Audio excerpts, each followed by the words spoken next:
अस्सलाम वालेकुम, good morning, सुबह चलो बखैर। जी, आते ही मेरी आंख से जो है ना थोड़े से कल के मैचेस के बाद तो नहीं ये की बात सूरत हाल आंसू हो आपकी रहे। आंख की बनी, मेरा आई ख्याल है। Given up Abdullah, honestly I given up. अब मैं बिल्कुल दिल पे कोई बात नहीं लेने वाली, खासतौर पे रिलेटेड टू क्रिकेट, क्योंकि जो हमारा हाल है मतलब कैसे कोई बर्दाश्त कर अच्छा जी, कल इतवार का रोज़ था और 3 मैचेस थे और तीनों का ताल्लुक था किसी न किसी तरह पाकिस्तान के इस वर्ल्ड कप में आगे जाने से। सर्वाइवल का बेसिक। सर्वाइवल का बेसिकली पहला मैच हुआ और क्या ड्रामाई मैच हुआ, मतलब मुबारकबादें भी हो गई और उसके बाद याद आया सबको कि जी विकेट कीपर ने गलत जगह से बॉल पकड़ी थी, नो बॉल हुई और उसके बाद बांग्लादेश अल्टीमेटली वो मैच, वैसे अगर स्क्रिप्ट भी लिखा जाता ना उस मैच का तो मेरा ख्याल है ये सब कुछ नहीं हो सकता था, किसी के जहन में वहमो गुमान में आ ही नहीं सकता था अच्छा, जो एक्चुअल इन रियलिटी हो रहा था। हैविंग सेड दैट, बहुत से लोग अभी भी इस तबसरे में हैं और इनफैक्ट शायद हम भी यही बात करेंगे कि अब हमारा कोई चांस रहता है, और आई अंडरस्टैंड कि अब हमारे अपने चांसेस जो हैं वो डिपेंडेंट हैं बाकियों की परफॉर्मेंसेस पे।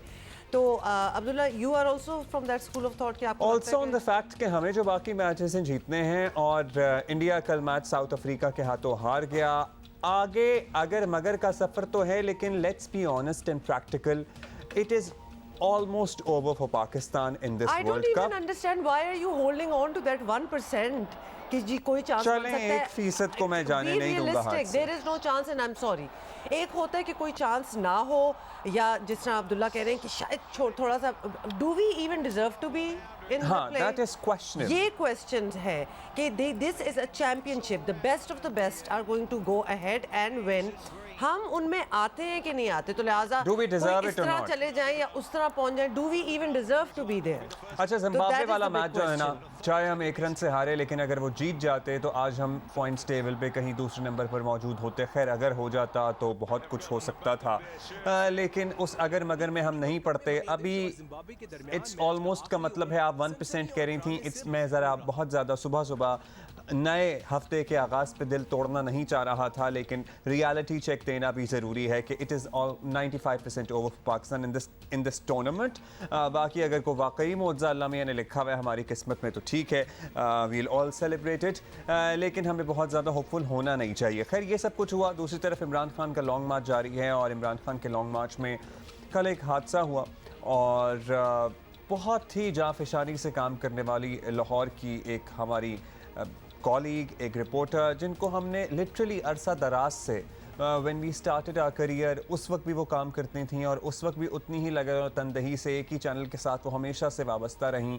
सदफ नईम की हम बात कर रहे हैं और उनका अपना एक यूनिक स्टाइल था जिसको बड़ा आप एंजॉय करते थे। और जब वो ऑन स्क्रीन होती थी और ऑब्वियसली उनकी रिपोर्टिंग का भी अपना, जिस तरह अब्दुल्ला आप कह रहे हैं, you could not miss her, you wanted to see, उनके क्वेश्चंस वर डिफरेंट, उनका तबसरा वाज डिफरेंट और बहुत ही अफसोस, it is very entertaining and light hearted and light hearted, but also मतलब वो बीच में खबर भी निकाल ही लेती थी।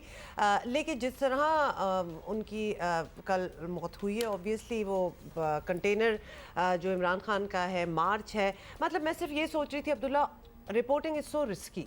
मतलब आप फ्लड्स एरिया में चले जाएं, आप इस किस्म की मार्चेस के पीछे चले जाएं, आप कुछ भी कर रहे हो, wherever there is news, वो हमेशा रिस्की हो जाता है कि क्या इसमें भी पता है एक तफसीली बात होनी चाहिए कि जो सहाफ़ती तंजीमें हैं, जो टीवी चैनल्स हैं, ये इस तरह लोगों की लाइफ इंश्योरेंस वगैरह का क्या इंतज़ाम है, इसका वाकई एक मरबूत इंतज़ाम होना चाहिए। अब खैर हम आगे बढ़ेंगे और दोबारा से ज़रा दुखती रग पर हाथ रखें और बताएं आपको ये कि T20 वर्ल्ड कप पे वैसे इतनी आपकी नज़रें लगी होनी नहीं चाहिए। पाकिस्तान का अगला राउंड तक पहुंचना बहुत ही मुश्किल हो गया है। कल T20 वर्ल्ड कप में पाकिस्तान को सुपर 12 मरहले में 2 शिकस्तों के बाद बिल आखिर एक कामयाबी मिली। इस पे बहस हो सकती है कि हाँ इतना कम टोटल था, हमें थोड़ा जल्दी चेस कर लेना चाहिए था, लेकिन खैर बहस तो फिर बहुत सी चीज़ों पे हो सकती है। Considering the match was against Netherlands, देखिए बात ये है कि आप किस टीम के साथ खेल रहे हैं। अगर नेदरलैंड्स के साथ भी इतना मुश्किल बना देना मैच को, या फिर अननेसेसरीली ज़्यादा लंबा चला है, जबकि हमें लिटरली शुरू में ही ख़त्म कर देना चाहिए था। और हमारे बॉलर्स की परफॉर्मेंस इंडीड लाजवाब थी। कल के मैच में भी हमारे बॉलर्स ने एक मरतबा साबित किया कि they are one of the best in the world, we have the best bowling side in the world, one of the best indeed. और इसी पे हम बात कर लेते हैं फिर कि आगे हम किस तरह जाएंगे कि नहीं जाएंगे। और कल का मैच हमने जल्दी ख़त्म करना चाहिए था या नहीं? हालांकि अब जो बायगॉन हो गया ना, लेट तज्जिया तो हमने करना है। डेफिनेटली जी। फैजान लखानी हमें पर्थ से ज्वाइन कर रहे हैं और साथ ही Sikandar Bakht is joining us from here in Karachi. Faizan, सबसे पहले तो आपसे इसलिए बात करते हैं because you are right in the heart of the action. बताइएगा आपकी क्या सेंस थी और टीम के हवाले से बताएं, उनका मोरल अब क्या लग रहा है? अब तो चांसेस नेक्स्ट टू जीरो हो चुके हैं आगे जाने के। देखें, जहाँ तक चांसेस की बात है तो वाकई में सकलैन भाई अक्सर कहते हैं ना, कुदरत का निज़ाम, तो कुदरत के निज़ाम पर ही हमारे तमाम चांसेस चले गए। कल पाकिस्तान ने मैच तो जीत लिया, बट थोड़ा और जल्दी जीत सकते थे। 90 का जो टारगेट था उसको हम 14वें ओवर तक ले आए, 4 विकेटें गंवा दी, तो ये एक कंसर्न तो बहरहाल जरूर है। फिर जिम्बाब्वे के करीब आके हम हार गए एक लोअर रैंक साइड की। फिर इंडिया का जो रिजल्ट था वो हमारे लिए अब फेवरेबल ना रहा। ऑफकोर्स ऐसी जब सूरत हाल होती है तो टीम डिमोरलाइज तो होती ही है, बट अब टीम के अपने हाथ में तो दूसरों के रिजल्ट है नहीं, टीम के अपने हाथ में अपने नताइज है। अब अहम बात यह है कि टीम आगे बढ़े, प्रोग्रेस करे ना करे, ज्यादा अहम यह है कि अब जो टूर्नामेंट है उसको एक अच्छे नोट पर एंड करे और अगर किस्मत साथ देती है तो आगे बढ़े, क्योंकि अब अगर मगर बहुत ज्यादा पाकिस्तान के लिए हो गया है। और ऐसे में अब पाकिस्तान को जिस बात की जरूरत है वो एक और अपसेट इस टूर्नामेंट में इसकी जरूरत है। एक तो पाकिस्तान पहले हफ्ते तमाम दोनों मैचेस जीते बांग्लादेश और साउथ अफ्रीका से, और फिर ये होप करे कि इंडिया को एक अपसेट डिफीट हो, साउथ अफ्रीका को एक अपसेट डिफीट हो, तब जाके पाकिस्तान को कुछ चांस बन सकते हैं। और फिर नेट रन रेट भी ऐसा हो कि कहीं बांग्लादेश कुछ पार्टी स्पॉइलर बन जाए या इंडिया के साथ पॉइंट्स में बराबरी आ जाए, तो हमारा नेट रन रेट तो इस काबिल हो कि हम आगे बढ़ सके। बांग्लादेश से तो हमारा एनआरआर बेहतर है, बट इंडिया से हमें थोड़ा सा बेहतर करना पड़ेगा। इंडिया को अपसेट शिकस्त हो, साउथ अफ्रीका को अपसेट शिकस्त हो, ये इतनी कॉम्प्लिकेशन हो गई है कि मेरा ख्याल है कि इस पे मजीद बात करने के बजाय ना सिर्फ इंतजार करना चाहिए। लेकिन कंडीशंस अप्लाई, हाँ, टू मेनी कंडीशंस अप्लाई। अच्छा फैजान, हम आपकी तरफ दोबारा आएंगे क्योंकि हमने पूछना है आपसे लड़कों के मोराल की। आपने बात की, बाबर सर्टनली हमारे कप्तान कल भी आउट हो गए, रन आउट हुए, वो ज़रा ऑफ कलर भी नज़र आ रहे हैं। अगर आपकी ऑफ फील्ड आप उनसे मुलाकात हुई हो, सिकू आपके पास आएंगे, लेकिन फैज़ान से ज़रा ये सवाल जल्दी से मैं निकाल लूँ, तो लाइक क्या लगता है आपको उनको मिल के या उनसे बात करके कुछ कंसर्न शो किया उन्होंने अपने साथियों दोस्तों से मुलाकात में या गुफ्तगू में? देखिए, टीम की जहाँ तक बात है, टीम की अगर बॉडी लैंग्वेज हम बजाय ट्रेनिंग सेशन में देखें या टीम होटल में देखें तो ये कह सकते हैं कि मायूस जरूर है, बट जहां तक बाबर आजम की बात है वो उन्होंने अपने ऊपर सवार नहीं किया। ये महसूस हो रहा है कि ये जो परफॉर्मेंस है उनकी अपनी परफॉर्मेंस उन्होंने अपने नर्व्स पे सवार नहीं की। कल इस हवाले से जो पाकिस्तान वाइट बॉल टीम के नायब कप्तान है शादाब खान, उनसे जो पोस्ट मैच प्रेस कॉन्फ्रेंस हुई थी उससे इनसे सवाल भी हुआ था। उसमें शादाब ने तो बहरहाल एक ऐसा जवाब दिया जो उनको देना बनता भी था कि बाबर आजम एक वर्ल्ड क्लास प्लेयर है और एक टॉप की दूरी पर है उनकी फॉर्म की वापसी।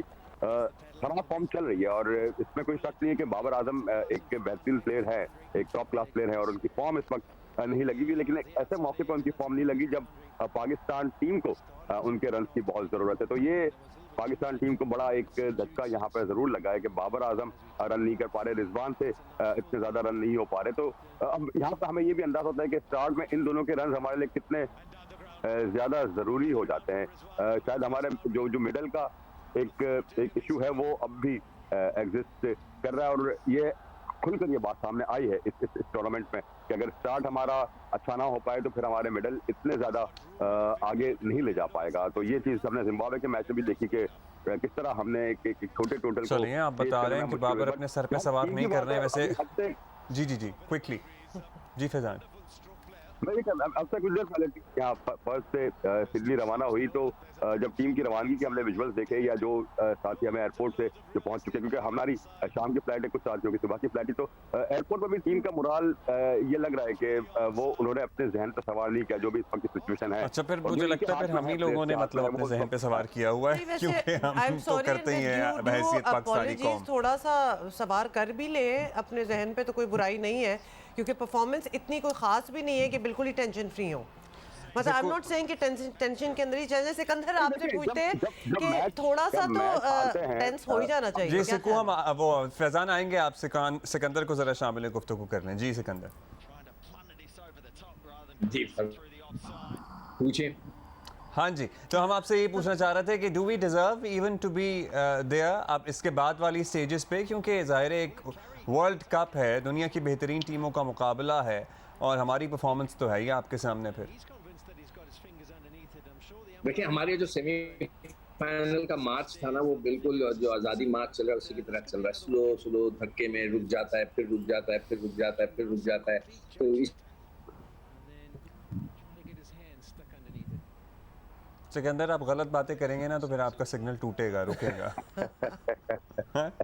अच्छा, we'll try to connect with you. अलग बात गलत बात नहीं कर रहा मैं। देखिए देखो, बात असल ये कि आजकल के जो हॉट ना, ये मैं बता रहा हूँ। अच्छा, ये आज हमारा सारों का ही राब्ता भी कुछ पाकिस्तान टीम की तरह ही है, कुछ फंस के हो रहा है। लेकिन in the mean time Faizan, carry on, आप भी बता रहे थे मोराल का। मोराल का बताएं फैजान, मैं लेकिन उससे पहले सिक्कू वापस आ गए हैं ना, तो मैं जान सिक्कू, can you here us now? बोलें जरा, हेलो हाय करें हमारे साथ। मेरी आवाज आ रही है? मैं तो आपको बहुत साफ सुन रहा हूँ जी, अब आ रही है, अब आप कंटिन्यू करें सिक्कू। हाँ, मैं ये कहना चाह रहा था, देखिए हमारे पास जो सबसे आसान टाइटल था ना जीतने के लिए, वो एशिया कप का था। हम सीरीज तो खेलते रहते हैं, बैटल सीरीज सब कुछ चलता रहता है, मगर जो टाइटल जीतना होता है उसका मजा कुछ और होता है कि हम एशियन चैंपियन बन जाएं, वर्ल्ड कप चैंपियन बन जाएं। तो हम एशियन चैंपियंस बिल्कुल ऐसे हाथों से निकल गया, सबसे बड़ी टीम ने उसको हरा दिया। अब हमारा ये हाल है कि आप जो कह रहे थे डिजर्व करते नहीं करते, तो honestly speaking we don't deserve it, but मगर ये कि हमारी टीम है, पाकिस्तान की टीम है, तो मैंने कल कैलकुलेट करके रखा था कि किस तरह हम जो है यहाँ पहुँच सकते हैं कि क्यों नहीं पहुँच सकते। अभी भी हमें चांस है, मगर उसमें भी बहुत सारे बट्स आप शामिल हैं, बहुत सारे इफ्स शामिल हैं कि जो इंडिया जो है उसके 2 मैच रखे जिम्बाब्वे और बांग्लादेश से, तो वो जिम्बाब्वे को हरा दे और बांग्लादेश से हार जाए। हम इंडिया से रिक्वेस्ट कर सकते हैं बांग्लादेश जो है वो इंडिया को हरा दे और पाकिस्तान से भी हार जाए, फिर पाकिस्तान दोनों मैच साउथ अफ्रीका से और बांग्लादेश से जीत जाए। तो ये सिचुएशन अगर हो गई जिस तरह मैंने अभी पढ़ा, तो हम सब के 6-6 पॉइंट हो जाएंगे। जब 6-6 पॉइंट हो जाएंगे तो हम रन रेट पे चले जाएंगे। तो रन रेट का जो आलम है वो ये है कि इंडिया के हैं 0.846, हमारे 0.765, अभी भी हम रेट भी बढ़ाएंगे। तो जब जाकर हमारा चांस बनेगा, तो ये होना नहीं चाहिए था। ये सारी प्रिडिक्शंस कहते हैं ना, राइटिंग ऑन द वॉल थी पहले से ही, अबाउट द मिडिल ऑर्डर सब कुछ था, मगर हमारा ना सेलेक्टर टस से मसवे, ना कोई क्रिकेट बोर्ड ने एक्शन लिया, उन्हीं टीम को उसी टीम को लेकर सिकंदर, हम क्या वैसे मुझे बताएं, जब हम कहते हैं कि जी राइटिंग ऑन द वॉल था, सेलेक्टर, हम किसको सेलेक्ट कर लेते तो आज ये हालत ना होती? जरा चले इस पे रोशनी डाल दें आप। नहीं, देखें हमारे पास लड़के बहुत हैं, मगर आपको ये पहले फैसला कर लेना चाहिए था कि किसको लेना है। मैं फर्स्ट क्लास क्रिकेट को इतना फॉलो नहीं कर रहा कि या डोमेस्टिक क्रिकेट को तो मैं लड़कों के नाम बताऊं कि भाई ये लड़का था, ये लड़का था, मगर आप किसी को तो नए बच्चों को ट्राई कर चलें।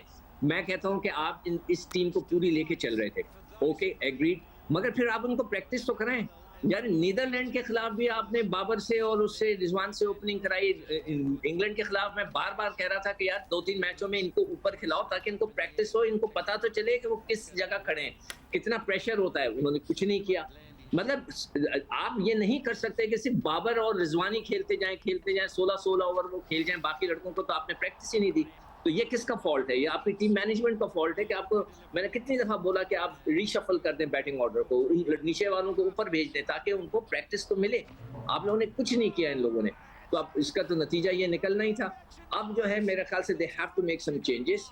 उसमें कप्तानी जो है बाबर की, उसके ऊपर भी बहुत क्वेश्चन मार्क्स आना शुरू हो चुके हैं और वी हैव टू सी कि जी क्या वो केपेबल हैं। सिकंदर, बात तो सारी यही है ना कि बाबर को भी फील कर लेना चाहिए अब तक, बल्कि कल वाले नेदरलैंड्स वाले प्ले में फखर जमान को अगर रखा ही हुआ था तो ओपन कर लें।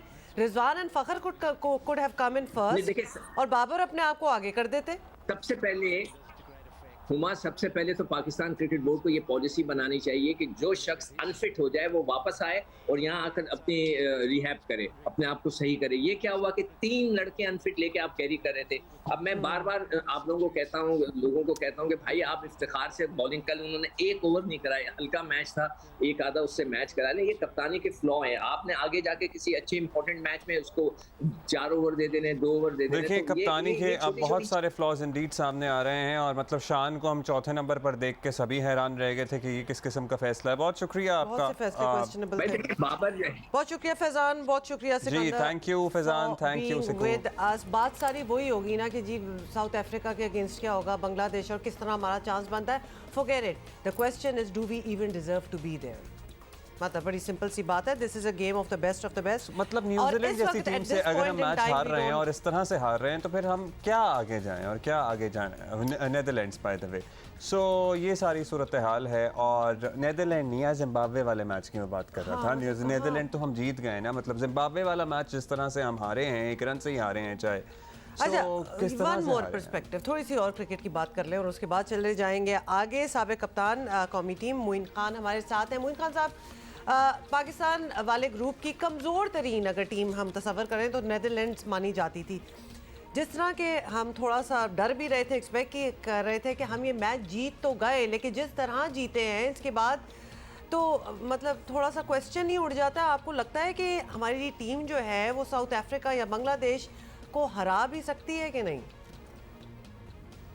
बिल्कुल जी, as compared to other teams comparatively मेरा ख्याल है कि इतनी अच्छी टीम नहीं थी नेदरलैंड्स की इस टूर्नामेंट के अंदर। पाकिस्तान ने हराया ज़रूर है, बट अगेन यहाँ पे ज़रूरत यही होगी कि अगले मैचेस के लिए पाकिस्तान को साउथ अफ्रीका जो एक टफ़ कॉम्पिटिटर है उसको भी हराना होगा आगे पहुँचने के लिए। एंड देन अगेन जो मैचेस बकाए हैं इंडिया को एक मैच तो हारना पड़ेगा, तभी पाकिस्तान का कोई चांस है, ऐसा नज़र आता है कि वो आगे जा सके।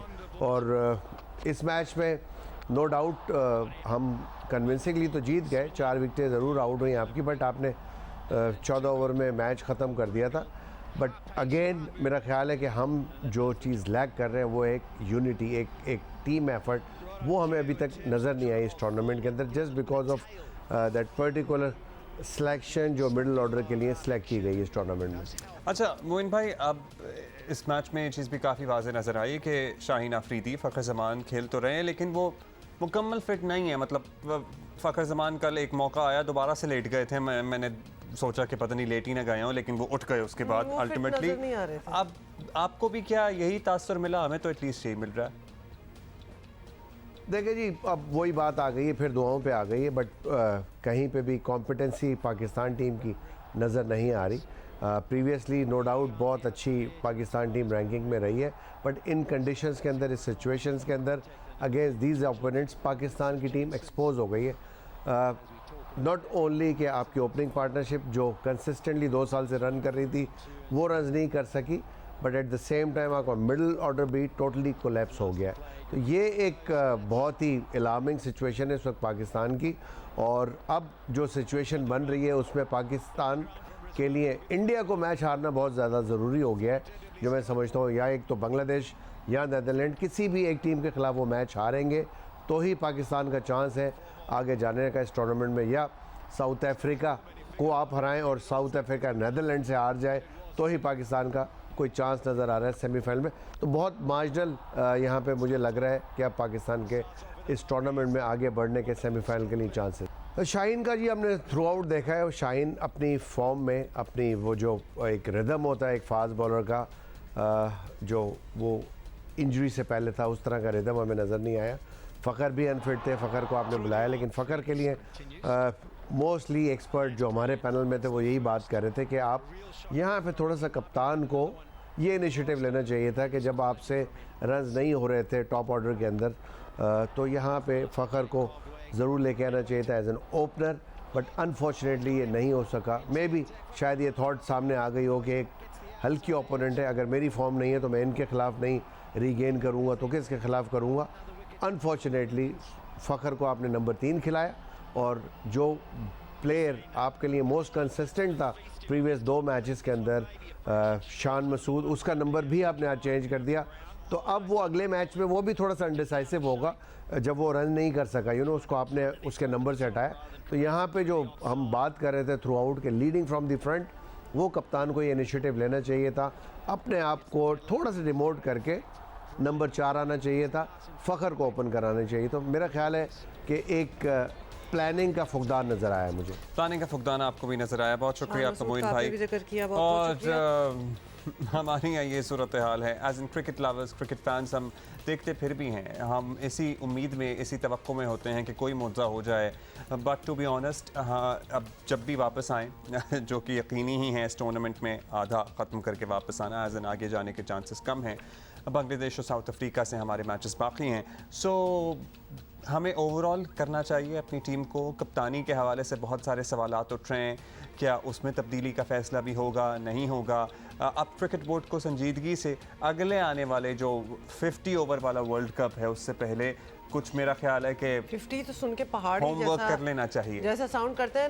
हमें ये भी बताएं, हम ब्रेक ले रहे हैं, हमें ज़रा ब्रेक में आप बताएं कि क्या ये रीसेंट ईयर्स में कोई चैम्पियनशिप में से इतना बुरा डिसमिसल होना हमारा मैंने नहीं देखा रिसेंटली हुआ हो कि लिटरली पहले मरहले में ही हम फारग हो जाए। हाँ, इट्स क्वाइट अ धचका फॉर It अस। is. बहुत अहम मामला जिसमें हम सब बहुत इन्वेस्टेड हैं।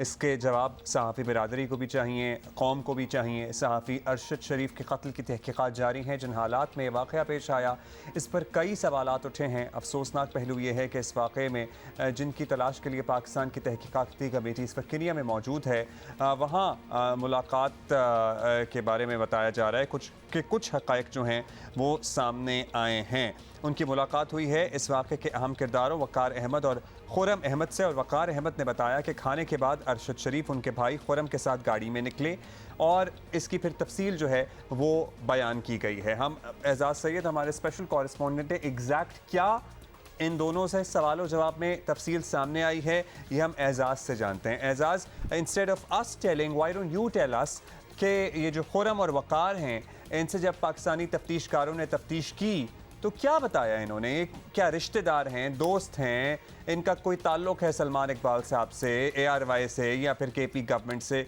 बताएं हमें प्लीज़। बहुत बहुत शुक्रिया। दो रुकनी जो फैक्ट फाइंडिंग कमेटी है वो इस वक्त कीनिया में मौजूद है। 15 दिन का वीज़ा है इनका। 15 दिन के दौरे पर वहाँ पर गए हैं। जो इनके टिकट्स हैं वो बता रहे हैं और मेरी उनसे बात भी हुई है। जो कल उनकी जो अहम मुलाकातें हुई हैं वो कीनियन जो सिक्योरिटी की मिनिस्ट्री है, उनकी इंटीरियर मिनिस्ट्री, उनके लोगों से मुलाकात हुई है। लेकिन अरशद शरीफ के कत्ल के हवाले से जो उन्होंने दो अहम तरीन किरदार हैं, वक़ार अहमद और खुरम, उनको उनसे पूछगिछ की है। दोनों का बामी ताल्लुक है, दोनों भाई हैं और ये दोनों जो है वो ये बराह रास्त अरशद के जानने वाले नहीं थे। जो ARY के मालिक हैं सलमान, ये उनके जानने वाले थे। उनके ज़रिए सलमान के ज़रिए ही, सलमान इकबाल के ज़रिए ही अरशद शरीफ यहाँ पर पहुँचे थे। और इन्होंने जो बयान दिया है उसके मुताबिक जो वक़ार हैं उनका कहना ये है कि जो अरशद जो है उनके उन्हीं की दी हुई रिहाइशगाह पर गुज़िश्ता 1 माह से रह रहे थे। और उस रोज़ जिस दिन ये वाक़या हुआ, उस दिन के वक्त अरशद को इन्होंने जो बुलाया था अपने घर पे, जहाँ पर दिन को इन्होंने इकट्ठे खाना खाया। लेकिन रात को ये अफसोसनाक वाक़या पेश आया और उनका बयान यही है, जो खुरम है जो उस वक्त साथ थे अरशद के, उनका बयान यही है कि रात को जिस वक्त उनकी गाड़ी रोकने की कोशिश की गई तो इनिशियली वो ये समझे कि कोई उनको लूटने वाला है या कोई उनके साथ कोई डकैती की वारदात हो रही है। तो जो इलाका है वो सुनसान है और सुनसान इलाके में, उस इलाके में इस तरह की जो वाक़यात हैं वो होते रहते हैं। और वो गाड़ी उन्होंने नहीं रोकी, जिसके ऊपर फायर उनके ऊपर हुआ और वो गाड़ी भगा के अपने भाई के घर पे तो ले ये गए। उन्होंने तो कंफर्म initial किया जो है, मालूमात यानी है वो कि ये है। केनियन पुलिस का जो वर्जन है जिस पे जाहिर है हमें भी झोल नज़र आ रहा था, सबको झोल नज़र आ रहा था कि गाड़ी रोकने की कोशिश की, नहीं रुके और फायर कर दिया। ये खुरम और वक़ार में से जो भी साथ इनके मौजूद था उसने भी यही कंफर्म किया है कि हाँ हमारी गाड़ी रोकने की कोशिश की थी। जी बिल्कुल, खुरम उनके साथ थे और खुरम ने जो कीनिया की पुलिस का जो इब्तदाई वर्जन है उसको काफ़ी हद तक उसकी तस्दीक की है। लेकिन जो हमारी फैक्ट फाइंडिंग कमेटी है जिसमें 2 बड़े टैलेंटेड ऑफिसर्स हैं, उमर शाहिद जो कि इंटेलिजेंस ब्यूरो के डिप्टी डीजी हैं, कराची ऑपरेशंस को देख रहे हैं, जबकि डॉक्टर अतर वहीद जो कि अमली तौर पे इंचार्ज हैं, ये भी बड़े टैलेंटेड अफसर हैं और FIA के डायरेक्टर हैं। काफ़ी इनकी अच्छी पुलिसिंग का बड़ा अच्छा बैकग्राउंड है इनका। तो ये दोनों जो इनके स्टेटमेंट हैं उनके ऊपर इक्तफा नहीं कर रहे। जो स्टेटमेंट इन दोनों की तरफ से आए हैं, खुरम और वकार की तरफ से जो उनके स्टेटमेंट्स इन्होंने रिकॉर्ड किए हैं, उनको कोरैबोरेट कर रहे हैं। अच्छा, एक और बात जो बड़ी अहम है, वो बात ये है कि यहाँ पर एक अफवाह फैलाई गई कि अरशद शरीफ के मोबाइल फ़ोन और लैपटॉप नहीं मिलेगा। तो जो फैक्ट फाइंडिंग टीम को बताया गया है खुरम और वकार की तरफ से, वो ये बताया गया है कि अरशद की जितनी भी बिलोंगिंग्स थी उसमें उनका मोबाइल फ़ोन और लैपटॉप भी शामिल था। वो तमाम बिलोंगिंग्स जो कीनिया की पुलिस है उसके हवाले कर दी गई हैं। अब पाकिस्तानी टीम कीनिया की पुलिस से कोशिश ये कर रही है कि वो चीज़ें हैं वो ले और उनकी फोरेंसिक बाद में यहाँ पर पाकिस्तान में लाकर करवाई जाएगी। अब देखना ये है कि कीनिया की तरफ से, कीनिया की वजारत दाखिला की तरफ से कितना ताउन होता है और उसका स्टेटस क्या होता है। लीगली पाकिस्तान और कीनिया के दरमियान म्यूचुअल लीगल असिस्टेंस का कोई एग्रीमेंट मौजूद नहीं है। ये बड़ी अहम बात है, ठीक है। तो इस लेवल के ऊपर अगर कोई बात निकलती है मोबाइल फ़ोन से और उनके लैपटॉप से, उसकी क्या हैसियत होगी एक अलग इशू है, लेकिन उनको हासिल करना भी एक बड़ा इशू होगा। हाँ, एजाज कानूनी वैसे एतबार से उनको मतलब एक अगर सिंपली देखा जाए तो उनको हासिल करना शायद इतना मुश्किल होना नहीं चाहिए, क्योंकि अरशद शरीफ हमारे बड़े एक वेल रिस्पेक्टेड जर्नलिस्ट थे जो इस एस्केपेड में मारे गए। इट्स नॉट एज इफ कि हमारे यहाँ से कोई सस्पेक्ट बंदा गया हो या कोई सस्पिशियस किस्म के लोग हों जो मारे गए हों। Kenyan police should be helping, they should even be coming forward कि ये उनकी चीज़ें भी हैं और ये भी रख लें। मतलब ये इतना मुश्किल मरहला होना नहीं चाहिए। देखिए, ऐसा मुश्किल मरहला इसलिए भी शायद ना हो इन वन वे कि पाकिस्तान के प्राइम मिनिस्टर ने उनके प्रेसिडेंट से बात की हुई है जी। और पाकिस्तान के सेक्रेटरी खारजा जो हैं, मौजूदा जो कायम मकाम सेक्रेटरी खारजा हैं, उन्होंने भी वहाँ पर आला हुकाम से बात की हुई है। तो without a mutual legal assistance agreement Kenya ने पाकिस्तान को तावन की यकीन दहानी करवाई है और पाकिस्तानी टीम वहां पर बहुत ज़्यादा कॉम्प्लिकेटेड बात यह है कि इब्तदाई जो बयानात आप जो हमें रिपोर्ट कर रहे हैं, कीनियन पुलिस का वर्जन जिसमें सभी को झोल नज़र आ रहा था, फिर आपको पता ही है कि अरशद शरीफ के दोस्तों, उनकी फैमिली का और PTI के जो रहनुमा हैं, उनका एक वर्जन है कि जनाब इन्हें टारगेट किया गया है। ये कोई हादसा नहीं है, ये केस ऑफ मिस्टेकन आइडेंटिटी नहीं है। लेकिन अब तक जो खुरम और वकार हैं, जो खुरम का एटलीस्ट बयान है, उसमें वही उसी तरफ केस ऑफ मिस्टेकन आइडेंटिटी की तरफ इशारा कर रहे हैं। लेकिन उसमें भी तो कितने झोल पहले आ चुके हैं। गाड़ी कोई और थी जिसको तलाश कर रहे थे, मुगवी अगर कोई बच्चा था इस गाड़ी में तो इस तरह फायर कैसे खोलते, फिर टायर पे फायर नहीं किया गया, and the list of questions is very long. Abdullah, जो कीनिया में पुलिस की ये एलीट फोर्स है, सादा जुबान में बात बताऊं, वहाँ पे USG से कहते हैं। इसके ऊपर वहाँ पर ह्यूमन राइट्स की खिलाफवर्जी और हाई हैंडेडनेस के बहुत ज़्यादा इल्ज़ामात हैं। और अगर आप कीनिया पुलिस की बात करें तो पूरी दुनिया में मोस्ट करप्ट और हाई हैंडेड पुलिस के हवाले से जो रैंकिंग है, तो कीनिया टॉप 10 कंट्रीज में शामिल है, 10वें नंबर पे है। हम भी कोई इनसे ज्यादा नहीं, हम 13वें नंबर पे हैं पाकिस्तान वाले, ठीक है। लेकिन उनका हाल हमसे भी बुरा है, 3 पॉइंट हमसे भी वो नीचे। तो इशू ये है कि जो बयान कीनिया की हुकूमत की तरफ से, पुलिस की तरफ से आया कि वो उनसे मिस्टेकन आइडेंटिटी है, वो एक ऑर्गेनाइजेशन का बयान है। इसकी तहकीकात की जा रही है कि और इसी के लिए हमारी जो कमेटी है वो वहाँ पर गई है।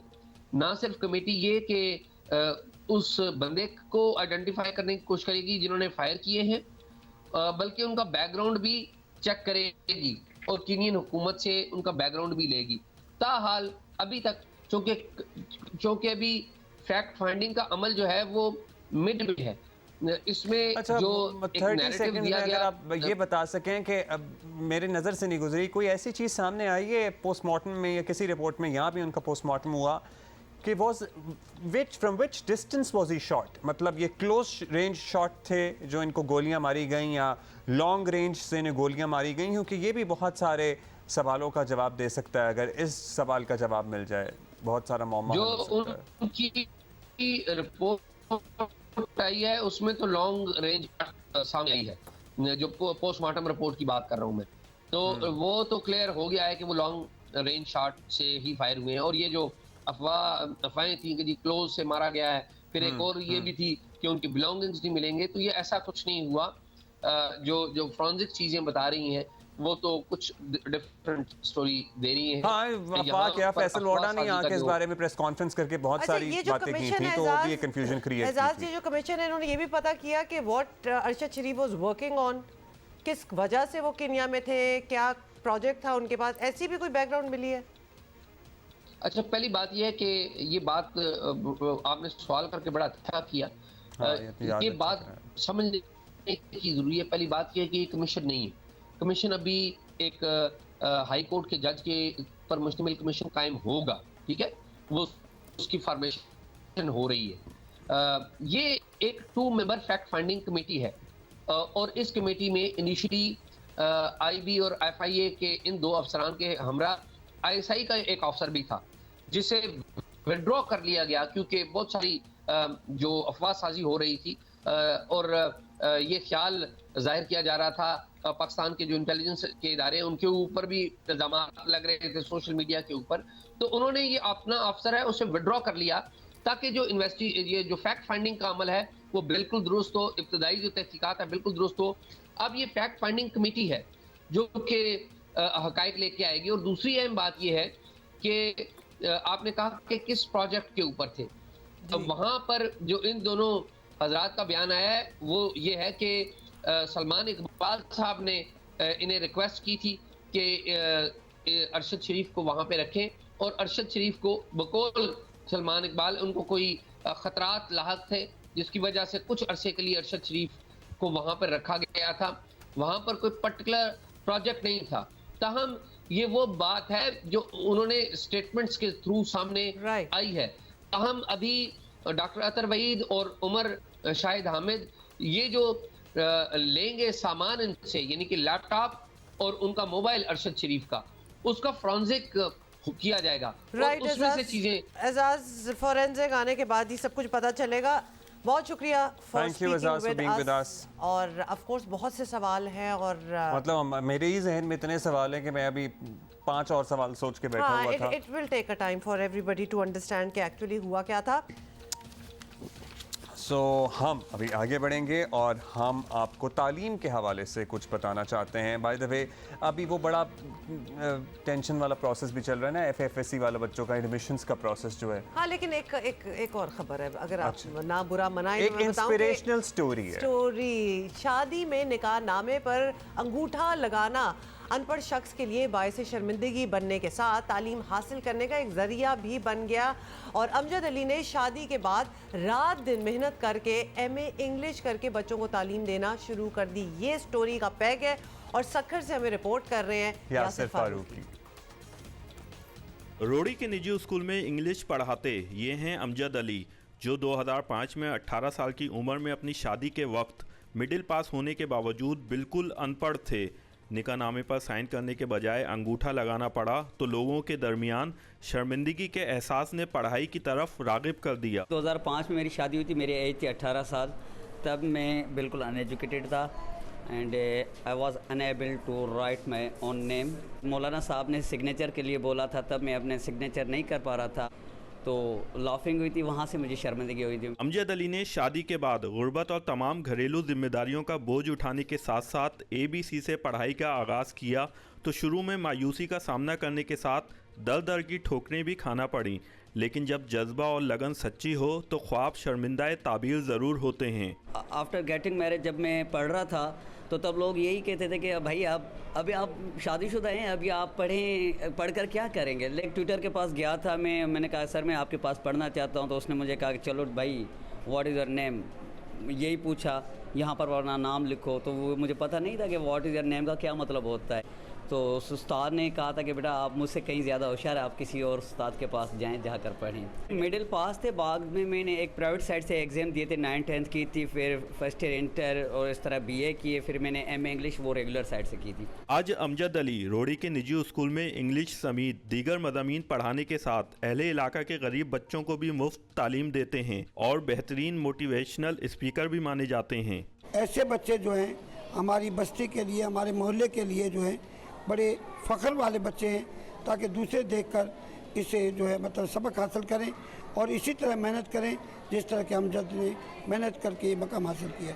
अमजद अली तालीम हासिल करने के बाद ना सिर्फ टीचिंग जैसे मोतबर शोबे से मुंसलिक हो गए, बल्कि अहले इलाका के लिए मशले राह भी बने हुए हैं। यासिर फारूकी, जियो न्यूज़, सक्खर। भाई आपने तो इम्प्रेस कर दिया हमें, और बड़े कम अरसे में माशाल्लाह, मतलब ABC से शुरू करके और 2022 में MA तक ख़त्म कर लेना बहुत बड़ी बात पता है, मैं बहुत शदीद इंस्पायर भी होगी क्योंकि हम बड़े प्रॉब्लम्स की और पाकिस्तान में भी और दुनिया की बातें कर रहे होते हैं, लेकिन किसी ने अपना एक चीज़ पे फोकस और इतनी आला किस्म की चीज़ पे फोकस कर ले और फिर ना ले उससे, मतलब जो अपना साइन नहीं कर सकता नाम, उसने अंग्रेज़ी में मास्टर्स कर लिया। वो क्या लगन, क्या जज्बा और क्या मतलब कितना फार साइटेड वो बंदा होगा जिसको एहसास हो गया कि पढ़ाई कितनी इंपॉर्टेंट है। और मैं ये कह रहा हूँ कि मतलब एक दो जमातें तो शायद पढ़ी हों कभी ज़िंदगी में, या हो सकता है ना पढ़ी हों।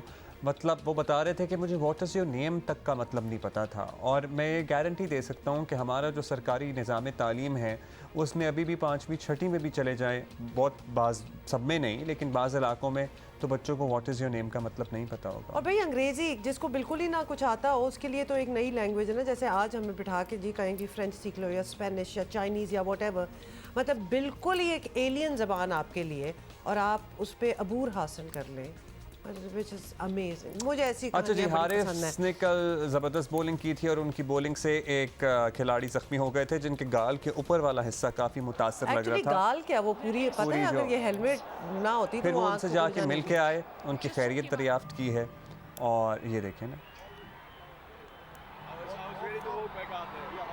ठीक है, स्वेलिंग हुई हुई है, थोड़ी सी आइसिंग करेगा ठीक हो जाएगा, but it could have been मतलब मेरा तो ख्याल है जो मैंने तस्वीर देखी थी, I thought he needed stitches. कुछ फटा हुआ सा लग रहा हाँ, था। कुछ फटा सिचुएशन थी तो स्टिचेस वैसे तो लगवा ले, मेरी अपनी एडवाइस ये है। This is all a part of fun and games. By the way, in case you don't know, there is a हकीकी आज़ादी मार्च going on in the country as well. Imran Khan साहब जुमे से निकले हुए हैं और लॉन्ग मार्च पता नहीं और वैसे कितना लॉन्ग होगा, ये काफ़ी बहुत कम फास्ट। अभी कल तो तो- खैर इंसिडेंट हो गया था, अदरवाइज उन्होंने बड़ी अच्छी बात है कि कल उसको कॉल ऑफ बल्कि कर दिया था। थोड़ा सा डिटेल भी आपको दे देते हैं क्योंकि कल उनका पड़ाव जो था वो गुजरावाला में होना था, लेकिन लॉन्ग मार्च कवर करती खातून रिपोर्टर जिनका आप जिक्र भी कर रहे हैं, सदफ नईम, इमरान खान के कंटेनर के नीचे आकर जा बहक हो गई, जिसके बाद खान साहब ने कल जो है वो कामों में लॉन्ग मार्च को रोक दिया था। बदकिस्मती से एक एक्सीडेंट हुआ और उसकी वजह से हमने फैसला किया है कि जो आज का हमारा दिन है, हमने कामों की जाना था, हमने उसको कैंसिल कर दिया। आज हम अपनी मार्च को ख़त्म कर रहे हैं और इंशाल्लाह कल कामों की से हम शुरू करेंगे फिर से अपना जो हमारा सफ़र है। अच्छा जी, ये तो कल की है। परसों असद उमर ने बयान दिया था कि जनाब इमरान खान किसी अहम मुलाकात के लिए चले गए हैं। इमरान खान ने खुद ही उस बयान की तरदीद कर दी थी कि मुलाकातों की अफवाहें उड़ाई जा रही हैं। फिर कल उन्होंने कहा, बहुत से बयान देते हैं ना जगह जगह रुक के, कि हम शहबाज शरीफ तुम बूट पॉलिश करते हो, तुमसे बात नहीं करेंगे, उनसे बात करेंगे जिनके इशारों पे मुबैना तौर पर तुम चलते हो। और फिर उन्होंने ये भी बताया, ये आश्कार किया कि हमारी तो इस्टेब्लिशमेंट ने मुझे बताया था कि ये सारे चोर डाकू हैं। मेरी इस्टेब्लिशमेंट ये सुन लो, आपने ही इन लोगों के ऊपर केसेस करवाए, आपने बताया कि कितने करप्ट थे, आपकी JIT ने साबित किया नवाज शरीफ कितना करप्ट था, आपके दौर में पता चला कि जरदारी कितना चोर है। और अगर आज आप हमें कहते हैं कि क्योंकि अब आपने फैसला किया है इन चोरों का साथ देने के लिए, तो ये ना समझे कि हम भेड़ बकरियां हैं, हम जानवर नहीं हैं, हम इंसान हैं, हमें अच्छे बुरे की तमीज है। अगर आप जाके इन चोरों के साथ खड़े हो जाएंगे, अवाम आपके साथ नहीं खड़ी, देख लो अवाम किधर खड़ी है, सारी कौम इधर खड़ी है, और आप जाके चोरों के साथ खड़े होके और फिर प्रेस कॉन्फ्रेंस करते हैं इन चोरों की हिमायत में। ये समझ जाए कि मैं इमरान खान एक आजाद आदमी हूं, मुझे मौत, मैं चाहता हूं अल्लाह मुझे मार दे, लेकिन मैं गुलामी नहीं कर सकता। मैं चाहता हूं हमारी सारी कौम अपनी फौज के साथ खड़ी हो, और वो इसलिए कि फौज भी मेरी है, मुल्क भी मेरा है। मतलब जब उनके बारे में कह रहे थे तो ये मान गए थे, अब इनके बारे में कोई तासुर बनाया जा रहा है तो उस पर उनके बल्कि तासुर यही है कि इमरान खान इदारों के खिलाफ खुलकर सामने आ गए हैं। और दूसरी तरफ वज़ीर आज़म शहबाज शरीफ ने भी यूट्यूबर्स से मुलाकात में इंकशाफ किया कि इमरान खान ने 1 माह पहले मुज़ाकरात का पैगाम भेजा और वो चाहते थे आर्मी चीफ की तकर्रुरी मिलकर की जाए। मेरे जानने वाले हैं, महीना पहले मेरे पास इमरान नियाजी का पैगाम लेके आए। उनके जी 2 इशूज़, एक आर्मी चीफ की अपॉइंटमेंट हम आपस में तय कर लें, और मैंने कहा उनको अब याद आया आपस में तय कर रहा हूं उनको, और दूसरा कि जी हम इलेक्शन की डेट हम तय करने को तैयार हैं। आर्मी चीफ की अपॉइंटमेंट जो भी है वो सारे का सारा एक सवाबदीद आइन ने वज़ीर आज़म को दी है, तो इसके ऊपर तो किस बात की भी मुशावरत करना चाहते हैं, और कि जी हम जॉइंटली मशवरा करके अपना 3 नाम वो दें और 3 नाम मैं लूँ। मैंने कहा हमको पैगाम दे दें कि मैं डायलॉग के लिए तैयार हूँ, लेकिन यहाँ तक आर्मी चीफ की मुशावरत की बात है, वो एक आइनी मामला है, मुझे उनके साथ मुशावरत इस बारे में नहीं करनी। इमरान खान ने वज़ीर आज़म शहबाज शरीफ के इंकशाफ के जवाब में उन पर तनकीद के तीर बरसाए। देखो शहबाज शरीफ, बात सुन लो, मैं बूट पॉलिश करने वालों से बात नहीं करता, मैं उनसे बात कर रहा हूं और उनसे बात की जिनको मिलने के लिए आप गाड़ी की डिक्की के अंदर छुप के जाया करते थे। कहता जी मैंने पैगाम भिजवाया, और शहबाज शरीफ तुम्हारे पास मैं क्यों पैगाम भिजवाऊंगा? मैं उनसे बात की जो तुम्हें इशारों पे चलाते हैं, और मैंने बात एक की कि मुल्क में साफ और शफाफ इलेक्शन करवाओ, और कोई दूसरी बात नहीं की।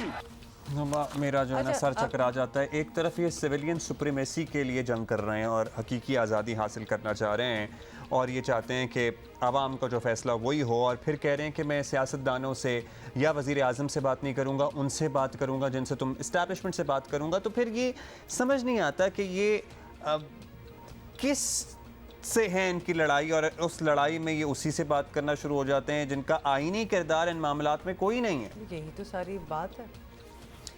अच्छा, वैसे तो बाय द वे हुकूमत और तहरीक इंसाफ दोनों मुज़ाकरात से इनकारी हैं, लेकिन अंदरूनी खाना कुछ ना कुछ शायद चल भी रहा है। इन्होंने वैसे कहा इमरान खान ने क्या स्लिप ऑफ टंग हो गया था, मैं उनसे बात कर रहा हूँ। हाँ, मतलब ये पहले और फिर ये बात भी कर देते होते हैं, इनफैक्ट बोथ साइड्स मेरा ख्याल है, और उसके बाद थोड़ी सी तरदीद भी आ जाती है, फिर बातें स्टार्ट हो जाती हैं, क्लैरिटी कहीं नहीं है।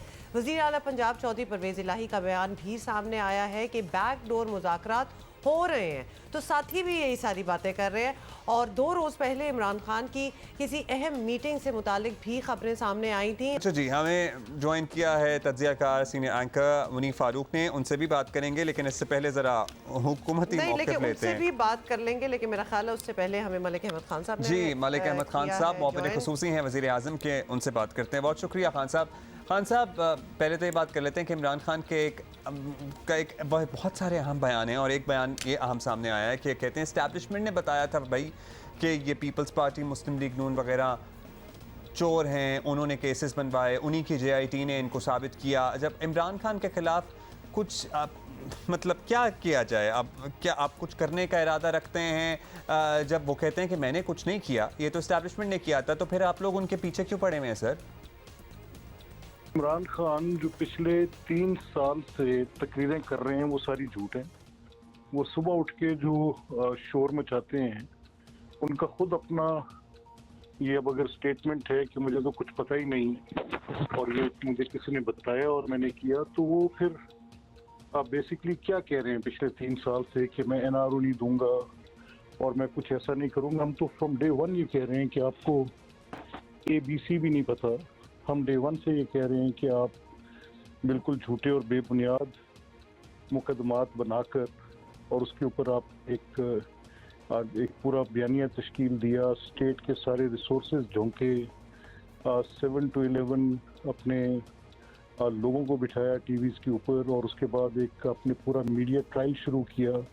आपने लोगों की पगड़ियाँ उछाली। इस्लामी नज़रियाती काउंसिल को इसमें आना पड़ा और कहना पड़ा कि बगैर तहकीक के बात करना और इल्ज़ाम लगाना, किसी की शोहरत को दागदार करना, ये बिल्कुल गैर इस्लामी भी है और इसकी बड़ी ममानियत भी है।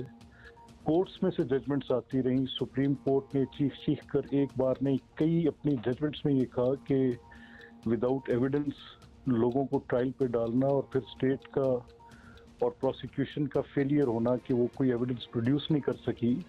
तो हम तो इस बात पे बड़े एक अरसे से ये बात कह रहे हैं कि इमरान खान मुसलसल झूठ बोल रहे हैं।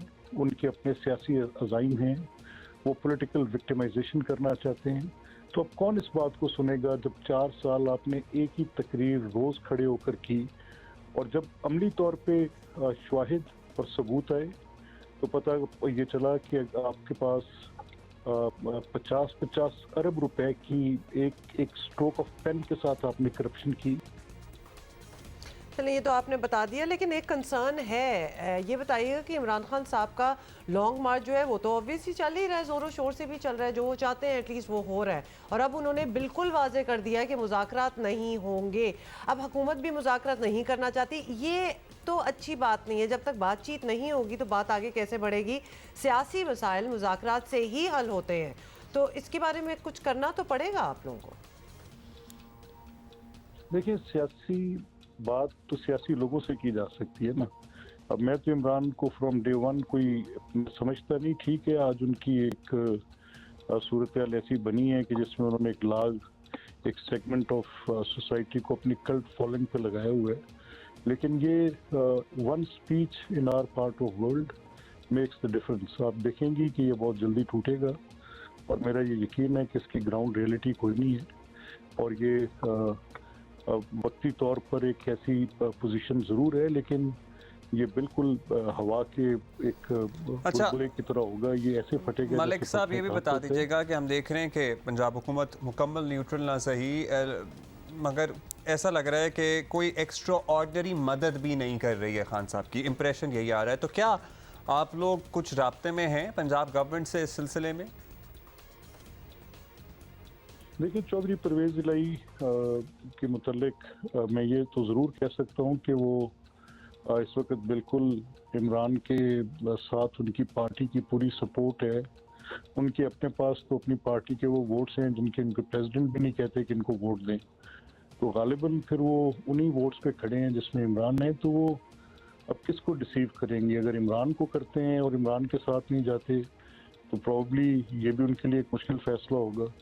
और अगर वो बिल्कुल खुलाकर इस लॉन्ग मार्च का हिस्सा बनते हैं तो उनको ये एहसास ज़रूर होगा डीप इनसाइड इज हार्ट कि इससे बड़ी मुल्क दुश्मनी क्या होगी कि अपने सूबे से वो जहाँ पे उनकी हुकूमत है वहाँ पर इस वक्त बरादर की कोई स्टेबिलिटी करते, कोई प्रोग्रेस करते, यहाँ पर कोई वो डेवलपमेंट का काम करते, लोगों की 12 करोड़ लोगों की ज़िंदगियों में आसानी पैदा करते। वहाँ पर इस मार्च और धरने के नाम पर एक हिजान बरपा है, पूरे रोड्स ब्लॉक हैं, स्कूल्स बंद हैं, हॉस्पिटल्स जाने वालों को तकलीफ है, ज़ईफ़ उलूम लोग तकलीफ में गुजर रहे हैं, एम्बुलेंसेस गुजर नहीं पा रही, पूरे शहरों के रास्ते चौक हुए हैं। तो इट्स नॉनसेंस और कंप्लीट नॉनसेंस ऑल अराउंड। तो what he decides that is up to him. लेकिन मेरा ये ख्याल है कि एक चीफ एग्जीक्यूटिव अपने सूबे में 7 दिन के लिए इस तरह की हरकत कैसे कर सकते हैं, और अगर वो कर रहे हैं तो फिर चलें उनके आप मतलब ये रिजर्वेशंस में बहुत शुक्रिया आपका मलिक अहमद खान साहब, but people are there to decide. I wonder आप लोगों को ये सब कुछ नज़र आ रहा है तो अपना क्या माइंड मेकअप कर रहे हैं। बाय द वे मीनवाइल कल एक बाई इलेक्शन भी हुआ जिसमें इमरान खान साहब ने कुरम में फतह हासिल की है। सो ये भी दूसरी तरफ हकीकत है कि अब तक जो भी बाई इलेक्शन हो रहे हैं इमरान खान साहब वो जीत रहे हैं एक्सेप्ट फॉर वन में। That is a reality that needs to be accepted as well. हमें मुनीब फारूक सीनियर तजियाकार उन्होंने ज्वाइन किया है। मुनीब, अब खान साहब बहुत वेहेमेंटली डिनायल में होते हैं कि जी कोई मुज़ाकरात नहीं हो रहे, किसी से बात नहीं हो रही, साथ वज़ीर आज़म के भी ऐसी स्टेटमेंट्स आ जाती हैं बातचीत नहीं हो रही है, and yet there is a demand कि अर्ली इलेक्शंस नहीं हुए, अगर उस पर ना माने गए तो ये लॉन्ग मार्च चलती रहेगी। तो मुज़ाकरात तो होने ही पड़ेंगे ना फिर, और हो भी क्या रहे हैं, क्या लगता है आपको? बहुत शुक्रिया हुमा और अब्दुल्ला। देखिए, ये तो सियासी रेट्रिक होता है कि हम मुज़ाकरात नहीं करेंगे, लेकिन मेरे ख्याल में अगर प्रैक्टिकल साइड को देखी जाए तो दोनों अतराफ कहीं ना कहीं ये सोचते जरूर हैं कि मुज़ाकरात हो जाएं, शायद उसका एक एमिकेबल सोल्यूशन कोई निकल आए। लेकिन बात ये होती है कि कौन पोजीशन ऑफ स्ट्रेंथ के ऊपर है। इमरान खान साहब, आप इस बात का अंदाजा लगाइए कि वो बाई इलेक्शन जीत रहे हैं, पहले भी जीते हैं, गुज़िश्ता रात भी जीते हैं। इस तमाम के बावजूद he is on a collision course, और अभी भी वो एक पोजीशन ऑफ स्ट्रेंथ के ऊपर नहीं है। उसकी एक बहुत बड़ी वजह ये है कि जो सपोर्ट उनको लॉन्ग मार्च के अंदर चाहिए होती है, जिसका मेन इंग्रेडिएंट होता है, यानी एस्टेब्लिशमेंट की सपोर्ट, हुकूमत को घुटनों पर लाने के लिए वो सपोर्ट माजी में भी इस्तेमाल करने की कोशिश की जाती रही है इमरान खान साहब की जानिब से और लोगों की जानिब से भी, वो दरकार नहीं है, वो मुयसर नहीं है। दरकार तो है लेकिन मुयसर नहीं है, लिहाजा उस वजह से इमरान खान साहब को प्रॉब्लम्स हो रहे हैं। लेकिन मेरे ख्याल में जो एक सेन व्यू है वो तो यही है कि तमाम स्टेक होल्डर्स बैठे हैं, यानी सियासी स्टेक होल्डर्स बैठे हैं और कुछ सोल्यूशन निकालें। मगर वो तो कहते हैं ना कि मैंने तो शहबाज शरीफ से बात नहीं करनी, मैंने तो उनसे मैंने तो एस्टैब्लिशमेंट से बात करनी है। एक तरफ वो सिविल सुप्रीमेसी की जंग भी लड़ रहे हैं और कहते हैं जनाब आवाम के वोटों से फैसला होना चाहिए, लेकिन दूसरी तरफ वो सियासतदानों से बात नहीं करना चाहते, वो अगेन एस्टैब्लिशमेंट की तरफ देख रहे हैं या उनसे कहते हैं मैंने बात करनी है। ये वैसे एक खुला तजाद ही कह लें वो सुहेल वड़ाइच साहब के ज़बान में। एक और बात बड़ा अहम कंसर्न है मुनीब, ये जो एलिमेंट ऑफ वायलेंस है ना जिसका इशारा किया फैसल वोडा ने, उसके बाद अली अमीन गंडापुर की बात आ गई। अभी 10:23 पर अब से 12 मिनट पर अब से कोई 20 मिनट पहले इमरान खान साहब ने एक ट्वीट की है जिसमें उन्होंने लिखा है कि मैं 6 माह से मुल्क में एक इनकलाब का मुशाहिदा कर रहा हूँ, सवाल सिर्फ ये है कि ये बैलेट बॉक्स के ज़रिए नरम होगा या खून रेजी के ज़रिए तबाहकुन होगा। इससे पहले तो फैसल वोडा ये बात कर रहे थे या दीगर लोग, अली अमीन गंडापुर की वो वीडियो सामने आ गई आमसवारी, अब इमरान खान ये कह रहे हैं कि खूनरेजी भी हो सकती है। This is alarming, this is very alarming Abdullah, और मैंने भी अभी वो ट्वीट देखी है। देखिए, इमरान खान साहब को मैं पहले भी कहा कि जो शख्स बाई इलेक्शन जीत रहा हो, यानी आपको वोट मिल रहा हो, आपका सपोर्ट वोट में ट्रांसलेट हो रही हो और हो भी वो इलेक्शन फेयर रहे हैं, तो आपको तो खुश होना चाहिए। अब आप कौन सा इनकलाब लाना चाह रहे हैं, लेकिन माजरत के साथ जो भी तादाद इमरान खान साहब के साथ अब तक चल रही है यहाँ पर, आगे का मुझे नहीं पता, वो इनकलाब का रिफ्लेक्शन तो है नहीं।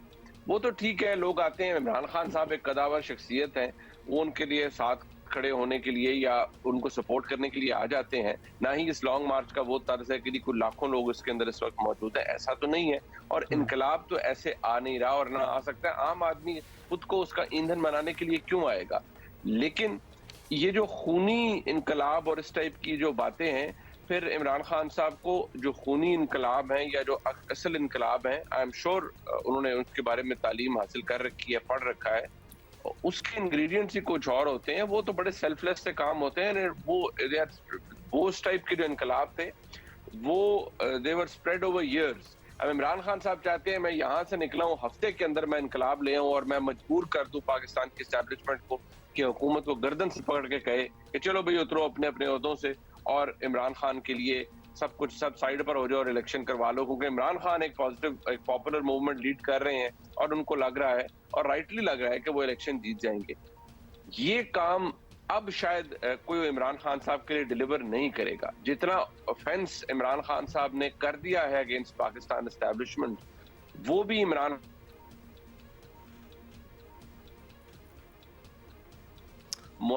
जो 3 स्टार जनरल है, उन्होंने आके ये कह दिया है कि हम सियासत में हिस्सा नहीं लेंगे। हाँ बिल्कुल, ये तो क्लियर हो चुका है, बारहा क्लियर मुनीब, कर दिया बहुत बहुत गया है। शुक्रिया हमसे मुनीब, बात that's all करने the time we का। have today. जल्दी Thank you. से ये भी लोगों को बता दें कि अभी जब से खान साहब की ये मार्च स्टार्ट हुई है, he is only travelled 70 kilometres.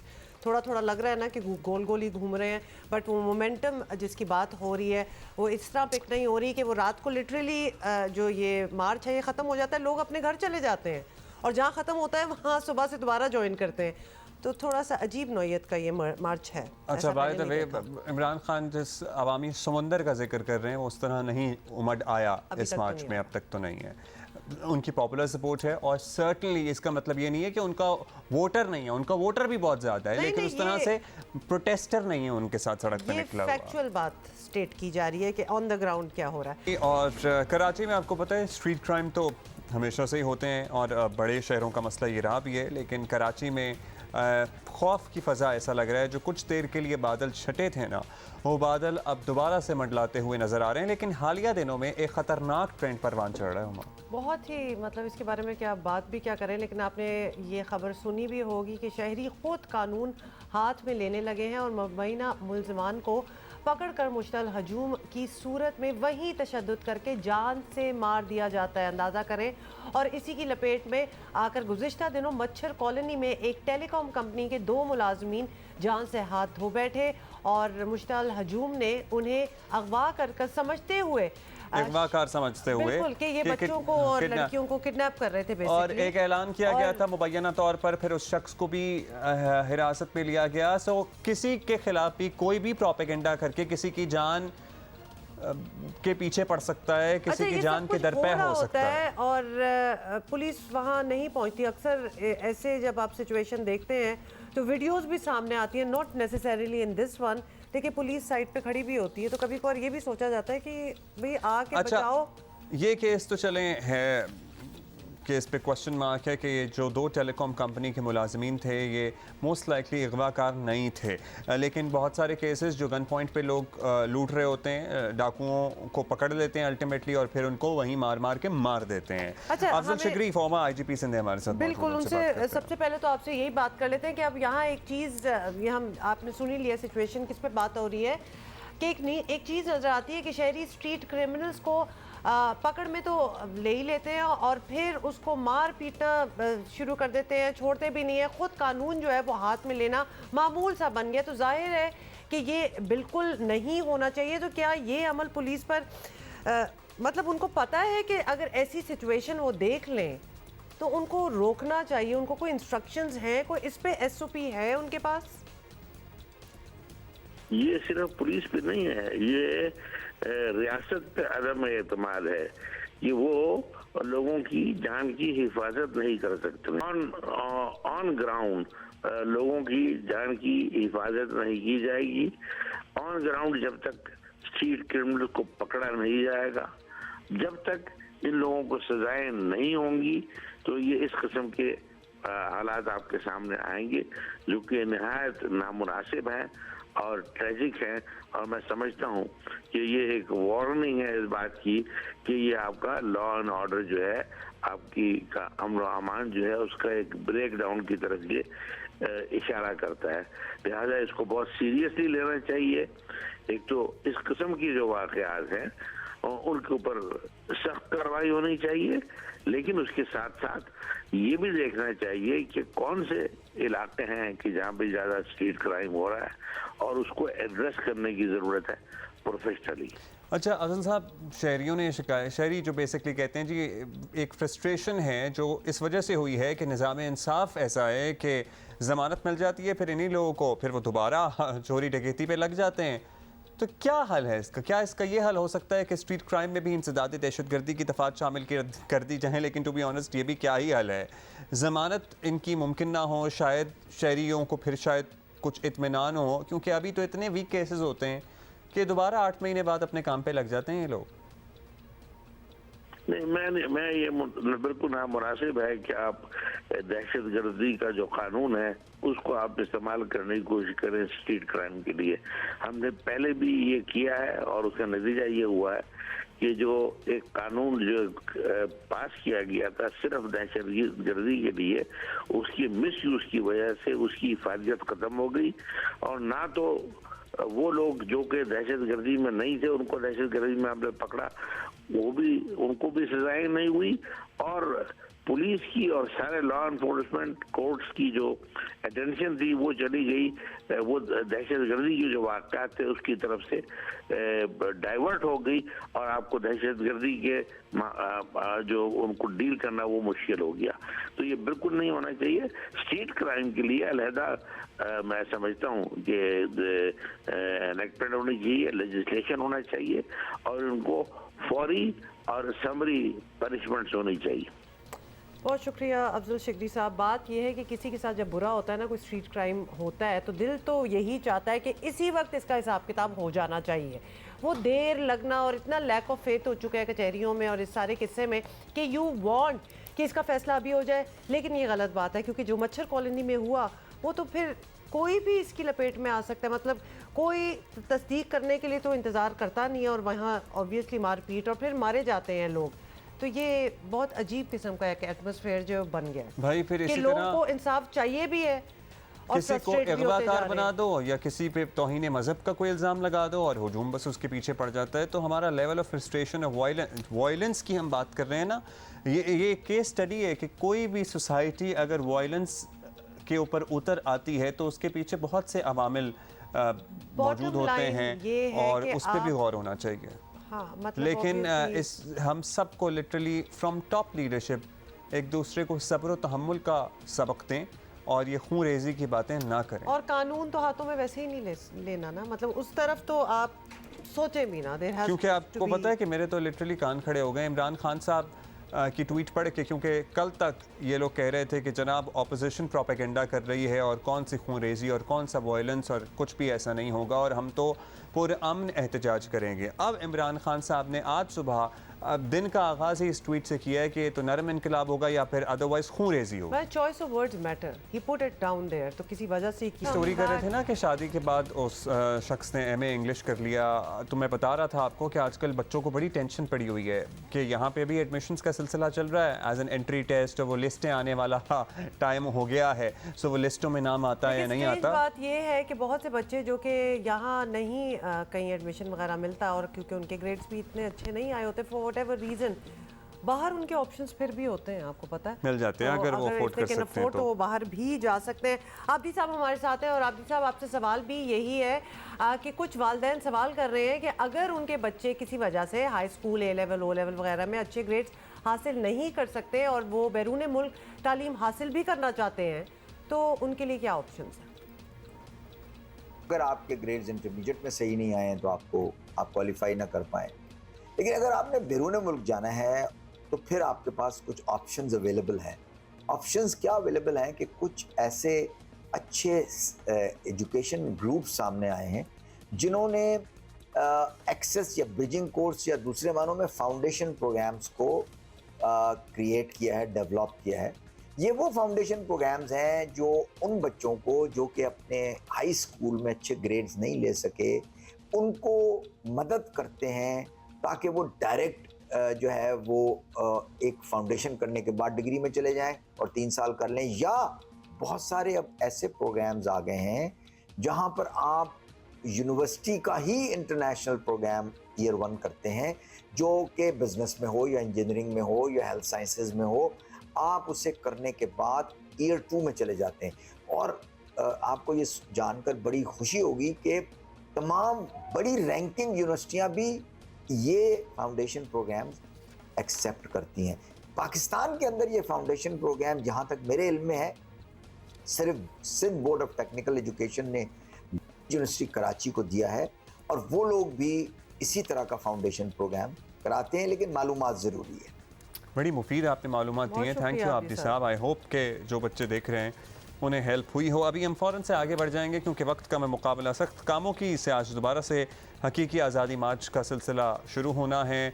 क्या इमरान खान पहुंच गए हैं, कब तक पहुंचेंगे, क्या सीन है, लोग जमा हो गए नहीं हो गए हैं, उस्मान खलील हमें कामों की से अपडेट कर रहे हैं। जी पाकिस्तान तरीके इंसाफ के हकीकी ज़ादी मार्च का आज चौथा रोज़ है। गुज़िश्ता रोज़ चेयरमैन तरीके इंसाफ ने निजी टीवी की खातून रिपोर्टर की हलाकत के बायस सादगी के करीब लॉन्ग मार्च के सफ़र का अख्ताम कर दिया था और वापस लाहौर चले गए थे, जिसके बाद आज दोबारा कामोगी से लॉन्ग मार्च के सफ़र का आगाज़ किया जाएगा।